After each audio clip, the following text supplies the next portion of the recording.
Thank you for tuning in. Forgotten Gear Restorations is Southern California's gold standard in guitar amp repair and restoration. I take work from all over. You guys are shipping it in from coast to coast, from sea to shining sea. Today we're gonna take another look at that 1962 Fender Princeton amp that came in, and let's just say it was disheveled, but we made some progress. Let's have a look at it. You guys out there, don't forget to like, subscribe, share, and do the whole thing. I hope this finds you and yours well. Bye. Good morning, you guys. Oh man, hope you had a nice holiday. Let me get this loud thing off. I hope you had a nice holiday with your friends and fam out there, and nothing too crazy happened. Pretty laid back for me, which was a very, very mandatory, because I had another reminder as to why I don't go get crazy anymore on the weekends. We'll just leave it at that. This guy is too old to be out there getting crazy. So we are looking across the beautiful chassis of that gnarly Princeton amp, this 1962. And you'll notice that some things are different. Well, that's the case, because I've gone through this amp and I was able to remove all of that liquid insulator, that red stuff that was over on the power supply end. I installed a beautiful new power cord, made some nice chassis joints, wired up the primary and the power cord in a responsible way that will not cause one to be electrocuted when handling the amp properly. I'll just say it like that. Let me indemnify myself. But there we go. It's ready to go. We're just waiting on some power tubes, and that's it. And a speaker, actually. So we are going to move forward. I'll give you guys an overview, or at least I'll show you what I did, so you can just bask in the glory of this old lady here. It's beautiful. Well, let's see if we can sweep on around. And I can't. All right. Oh, look at that little splash of flux that I somehow missed, and I still see a little remnant there. I'm going to get that off. That just makes me crazy. You can see the new decoupling resistors there for the screen supply and preamp. And in the background,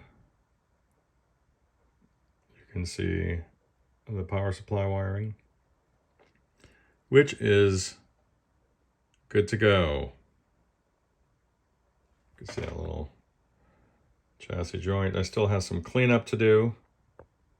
That's about it. We have some new cathode bypass caps there. A lot of cleanup, guys, like you don't even know. A lot of cleanup. I did my best on the faceplate and these knobbies. So pretty damn happy. Let me flip this thing around. Here's a better angle for you guys to take a sweep over by. Oh, yikes. That always startles me. So this thing builds up some spring tension around one of the hinges, and then once it gets past a certain angle, it just, after binding so much, it just releases itself and scares the crap out of me. So there's the bias board and everything else looking pretty happy, I gotta tell you.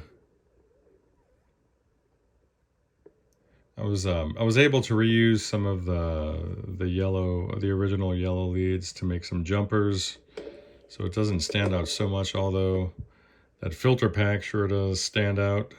And starting with this end, you can see a proper power cord install. We're not doing the old trick with the grommet and the zip tie. Sometimes you can't get away from doing that, so I'm not going to talk trash about that. Oh, Casey, I forgot to mention that I had to rebuild your speaker plug there. And I was going through my stash of wires looking for something that just fit the aesthetic. And I found this old power cord from a 1950s. What was it? Wow. It might have been a Premier or something, but it's super supple. All right, we might as well take some measurements. There's no rectifier present. Let me see what I even have in the way of rectifiers. Let's see. I should have some interesting things. Shouldn't I? I should. I should. So I have a 5V3, V as in Victor, a 5AU4. The 5V3 I could use in place of the 5Y3. It'll sort of be like a slightly more robust 5V4 in performance. But I'm not going to energize those circuits just yet. I just want to get the right tubes in. Let's just see what we're pulling here. So we'll have everything set to AC for the moment.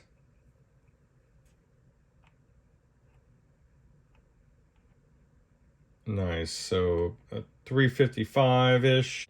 Pardon me for that. But 350. And 5 volts there. Perfect. Nice. We're not going to get any output from the non-existent cathode. So let's not even bother. Let's switch to DC. And we're going to look at the output of our bias board, which is giving us minus 45 volts DC, which I appreciate. So all of the windings are producing good voltage off of this power transformer. It's nice and cool. Obviously, it's not having to deliver any current at the moment. But I had to deal with a vibro champ that even unloaded would smoke. So otherwise, we're good to go until those tubes and the speaker arrive. So that's about all I could do for today, or for this one. So let's rejoice. I hope this finds y'all well. Bye.